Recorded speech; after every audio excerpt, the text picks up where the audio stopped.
Amis téléspectateurs, bienvenue sur Congo Culture.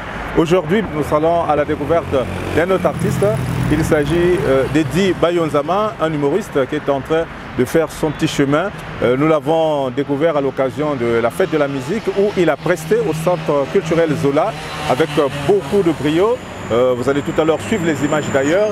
Et nous nous sommes rapprochés de lui pour savoir qui il est, depuis quand il a commencé cet art et quels sont ses projets, quelles sont les ambitions qu'il caresse. En tout cas, je ne vous en dis pas trop. Avec moi tout à l'heure, Eddie Bayonzama, c'est notre découverte du jour.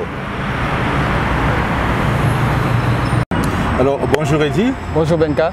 Alors, nous sommes posé la question de savoir finalement Eddie Bayonzama dont on entend souvent parler. Qui est-il exactement? Alors, la première question, c'est votre présentation. Qui êtes-vous? Je suis artiste humoriste du Congo-Brazzaville, bien sûr. Et je suis nouveau dans le domaine, donc je suis... Ah oui, parce qu'on vient à peine de vous découvrir. Hein. Oui. Ça fait combien de temps déjà que vous prestez sur scène? Bon, ça fait 1 année, 7 mois déjà. Ah, non, même pas 2 ans. Même pas 2 ans. Ah, mais il faut dire quand même félicitations parce que de plus en plus, on vous retrouve dans plusieurs spectacles et vraiment le public apprécie ce que vous faites. Oui, bon, oui. Dites-nous, vous avez fait vos études où? Est-ce que vous êtes Brazzavillois? Vous êtes de l'intérieur? Parce que souvent, dans l'art, il y a toujours un début quelque part. Ouais. De base, je sors de Marseille, ce qu'on dit souvent d'un cahier. Je sors d'un cahier. J'ai commencé l'école primaire, collège, lycée, j'ai eu mon bac en cahier. Et là, en réalité, Brazza, pour moi, c'est pour les études. Mais en arrivant, il y a l'humour qui s'est présenté au moins. Mais est-ce que ça a commencé en cahier ou bien c'est sur place ici à Brazza? La comédie a commencé en cahier, mais l'humour a commencé à Brazza. Ah, ok. Ouais. Alors, parlez-nous donc de vos débuts, lorsque vous avez commencé avec la comédie. C'était en quelle année? Est-ce que c'était dans le cadre d'un groupe ou bien c'était des prestations personnelles? Ouais, la comédie, c'était avec l'église. Ah, okay. On faisait des scènes à l'église. C'est quelle église déjà? L'église AC de Puy de Dieu de Nkaï.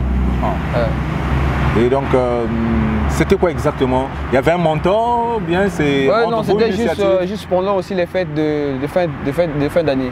Okay. C'était pendant la fête de fin d'année, on organisait les trucs entre frères de l'église. Et puis ça, on faisait le scénario à l'église et puis ça, c'était tout. Sinon. Et comment est-ce que les gens ont trouvé ce que vous faisiez à l'époque? Ouais, à l'époque où les gens riaient. Et c'est là même, mon pasteur disait que non, je t'encourage, tu as le talent sur l'humour, tu as de l'énergie, je suis sûr que tu vas réussir. Tu t'es inspiré certainement des gens qui faisaient de l'humour avant toi. Il y a eu des modèles. Avant que je rencontre Juste Parfait, je me suis inspiré de Ahmed Silla. Ouais, j'ai aimé la manière qu'il joue, la manière qu'il présente son truc dans Marrakech du rire, d'autres trucs là, mais ça me donnait envie de montrer sur scène. Mais je n'avais pas l'opportunité. Lorsque j'ai croisé Juste Parfait, il m'a formé et j'ai eu un peu d'opportunité de monter sur scène. Je me suis dit comment on n'est pas... Donc pour vous, Juste Parfait, c'est vraiment un mentor? Oui, vraiment. Un mot pour ce brillant comédien, humoriste, animateur, parce que c'est vraiment un homme à multicasquette. Hein. Oui. En passant, nous disons bonjour à Juste Parfait, bonjour. Qui fait la fierté du Congo dans son domaine, aux côtés des autres comme Welfa Kaya ou bien d'autres encore dont je saurais citer le nom. Alors parlez-nous un peu de Juste Parfait. Comment est-ce que vous l'avez connu et comment s'est fait cette collaboration? C'était... En réalité, c'est des amis qui m'ont dit que non, il dit tu as le talent, il faut aller au CCF. C'est au CCF que je viens maintenant croiser le professeur. C'est Juste Parfait que je vois à la télé. Il dit oh, mais le vieux là, je le vois à la télé. Comment ça? Oui, c'est moi ton professeur aujourd'hui. Donc le premier jour, j'étais vraiment de la traque, j'avais peur. Il dit ah, devant lui, je veux commencer à faire quelque chose. C'est quand même un sommet. Il dit ah, mais il m'a dit petit, ici c'est les ateliers. Je te forme, fais ton boulot, frère. Tu es venu ici pour faire. Pour moi, en réalité, l'humour c'est un boulot. Ouais. Il a dit fais ton boulot petit, tu es venu ici pour travailler. Un jour je suis sûr que tu deviendras grand. Et tu as pris confiance? Oui, j'ai pris confiance. Comme je viens de dire que non, c'est un boulot, ça veut dire que non, je vais continuer avec.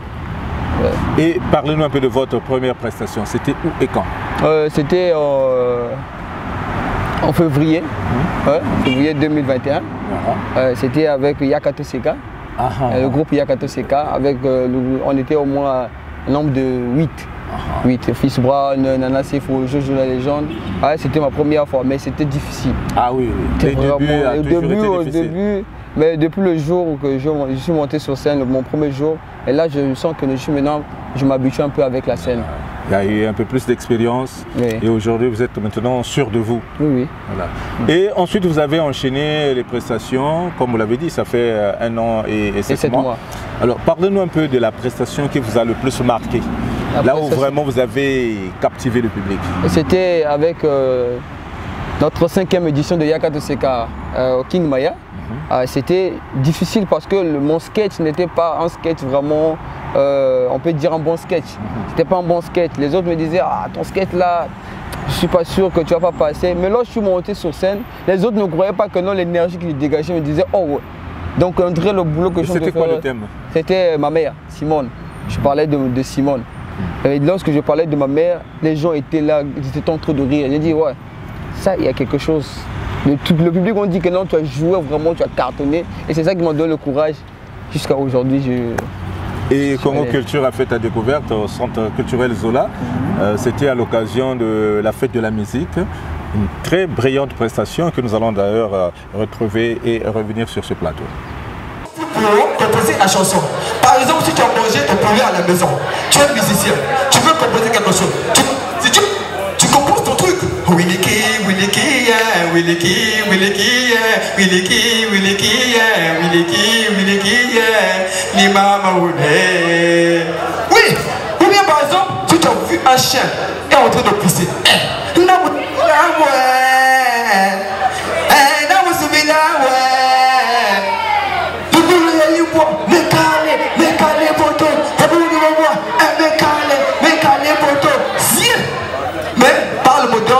Parce que par le mot on revient à DJ Bouclesto. Ah, le gars là c'est un fort. Attends, une personne qui arrive à composer une chanson avec son petit frère. Donc il était à la maison. Son petit frère a vu le cafard. Il dit Gros Bouclesto, cafard, cafard, cafard. Il dit tout le goût, petit, tout le goût. Bouclesto est fort. Il dit dans son petit. Il dit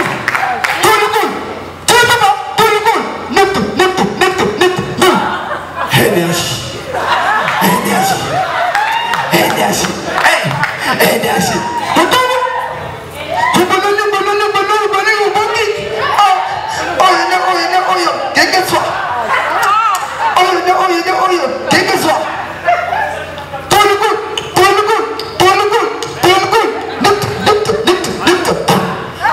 Allez, comme ça là, vous êtes tous les danseurs, mais on va finir par quelque chose de bon.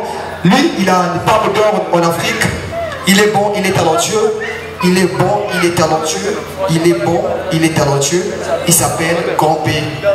Seul musicien qui a fait 5 millions de vues dans 1 heure. Il se réveille le matin, il vient avec un guitare. La paix, la paix, la paix, igno.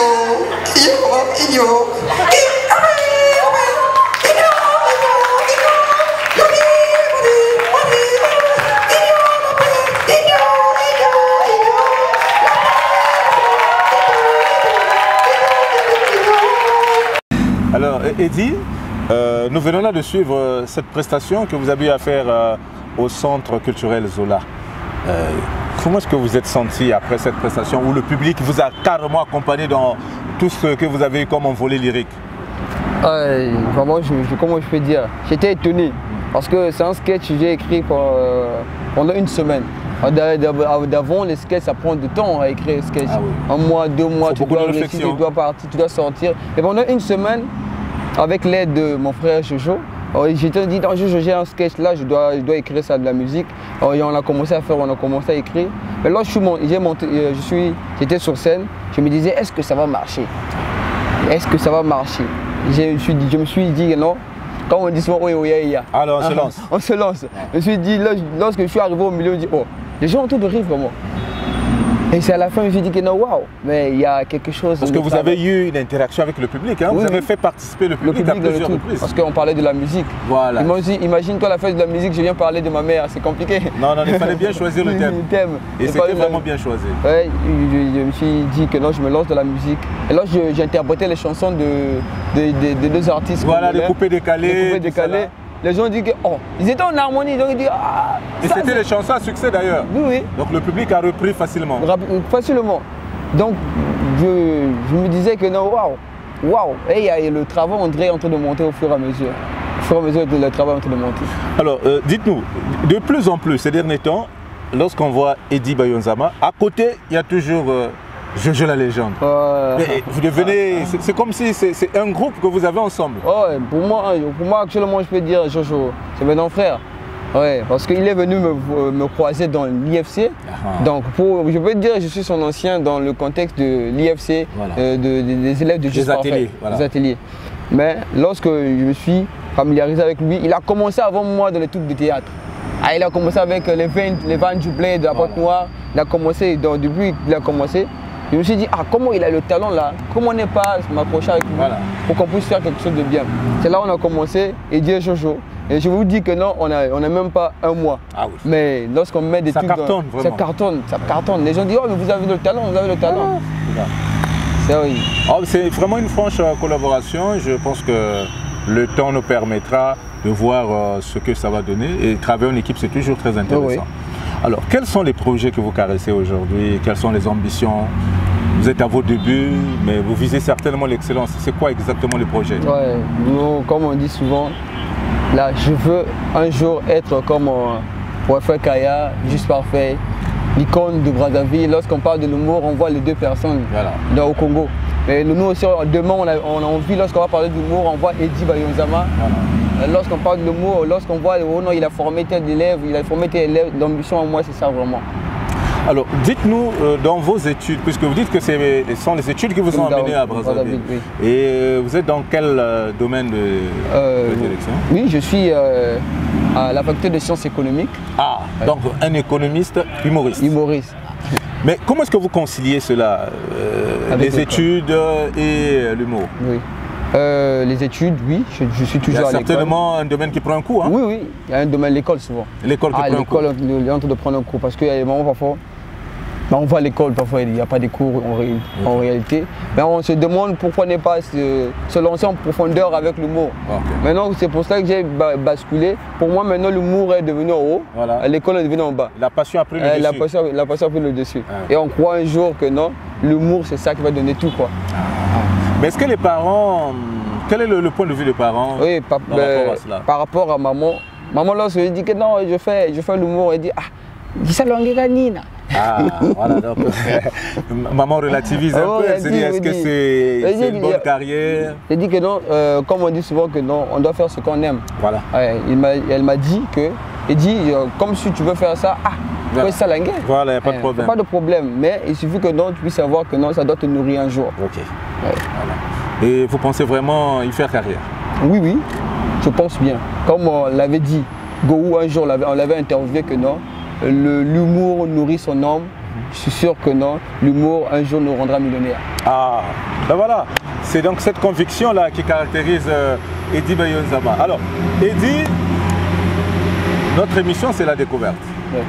Nous voulons faire votre promotion parce qu'il y en a qui vous ont entendu prester, ils ont suivi, mais ils ne vous connaissent pas vraiment. Tout à l'heure, vous venez de dévoiler un peu quelques aspects de votre vie et les projets d'ailleurs. Alors, s'il y a un mot, un message particulier à lancer à l'endroit de tous ceux qui vont suivre cette émission découverte, qu'est-ce que vous leur direz exactement en regardant droit notre caméra? Que je suis Eddie Bayonzama, la personne que vous êtes en train de voir aujourd'hui, petit, demain sera un grand, il va influencer le monde. Bien dit, Eddie, je pense que le message est passé. Et c'est donc ici que nous mettons un terme à notre émission découverte. Il était donc question de mettre en lumière notre artiste Eddie Bayonzama, humoriste qui est en train de prendre de l'élan aux côtés de ses compères comme Jojo la légende, Idéal et les autres. Et nous espérons donc que d'ici là, ce vœu sera exaucé et de voir Eddie au sommet de la culture congolaise en général et de l'humour en particulier, comme le font avec beaucoup de brio ses aînés, à l'image donc de Weffer Kaya et de Juste Parfait, votre mentor. En tout cas, merci de nous avoir suivis. Nous vous retrouverons très prochainement pour découvrir un autre jeune talent qui ne vous laissera pas sans voix. En tout cas, au revoir et à la semaine prochaine.